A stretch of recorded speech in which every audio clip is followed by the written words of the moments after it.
Welcome back to the channel, guys. In this video, I'm going to show you step by step how you can change your YouTube channel name. The good news is this is a super simple process. It can be done on any device, but you can only do this twice every 14 days. And if you have a verification badge, it will remove it. Now I'm first going to show you how to do this on your laptop. Then we'll move into my phone and I'll show you how to do it there too.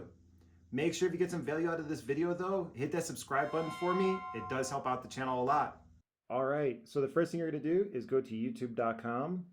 And then once you're there, up in the top right corner, you're gonna click on your profile picture and then go down to YouTube Studio. And then from there, off on the left here, you'll see where it says customization. You're gonna wanna click on that. Then if you scroll down just a little bit, you will see right here where it says name.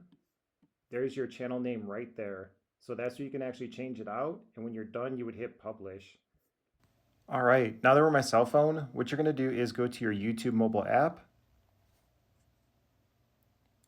And then on the bottom right, you'll see where it shows your profile picture. Click on that. And then up top, you're gonna see view channel. You're gonna wanna click on that. And then from there, under your name, next to manage videos, you'll see that little pencil over there on the right. Click on that. And now you'll see where it shows name and then your current channel name and a pencil next to that. Click on that pencil. And this is where you can actually change your channel name. So you're gonna put in your new channel name there and then hit save. Now that you know how to change your channel name, check out this playlist here where I show you how to start a YouTube channel and answer more questions you may have along the way.